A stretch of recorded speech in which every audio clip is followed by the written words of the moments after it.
வணக்கம், இது crime time. நான் பாலவேல் சக்கரவர்த்தி. மகாராஷ்டிர மாநிலம் தானேயில் கை துப்பாக்கியுடன் நகைக்கடைக்குள் நுழைந்த 4 பேர் கும்பல் கொள்ளையடிக்க முயன்ற போது கடை உரிமையாளர் தனி ஆளாக தடியால் அடித்து விரட்டிய சிசிடிவி காட்சிகள் வெளியாகியுள்ளது. சம்பவத்தன்று நகைக்கடைக்குள் நடந்தது என்ன?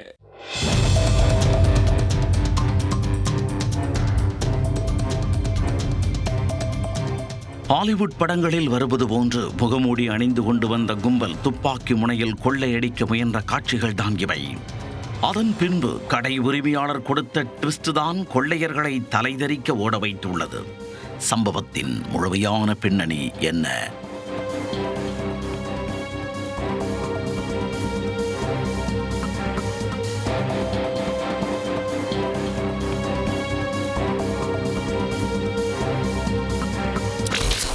மகாராஷ்டிர மாநிலம் தானே மாவட்டத்தில் பால்கம் பகுதியில் நகைக்கடை ஒன்று செயல்பட்டு வருகிறது.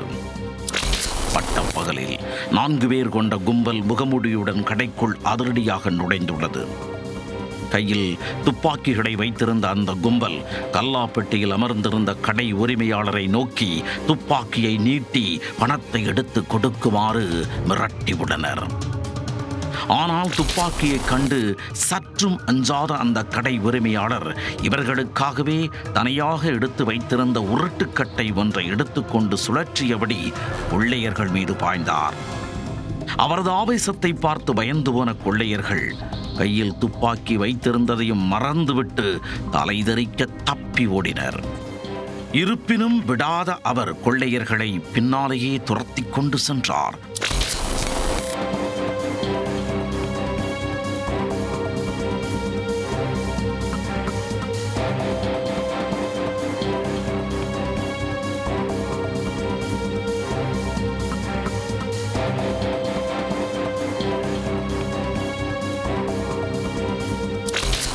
இந்த சம்பவத்தின் போது கொள்ளையர்களில் ஒருவர் கடை உரிமையாளரை பயமுறுத்துவதற்காக வெளிப்புறமாக சுட்டுள்ளார்.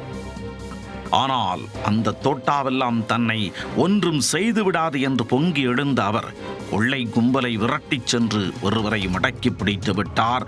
மற்ற மூவரும் தப்பி ஓடிவிட்டனர். பிடிபட்டவர் தானே போலீசிடம் ஒப்படைக்கப்பட்ட நிலையில் அவர்கள் வழக்கு பதிந்து குற்றவாளிகளை தேடி வருகின்றனர். துப்பாக்கியுடன் இருந்த கொள்ளை கும்பலை துணிச்சலாக விரட்டியடித்த சிசிடிவி காட்சிகள் தற்போது வெளியாகி பெரும் பரபரப்பை ஏற்படுத்தியுள்ளது.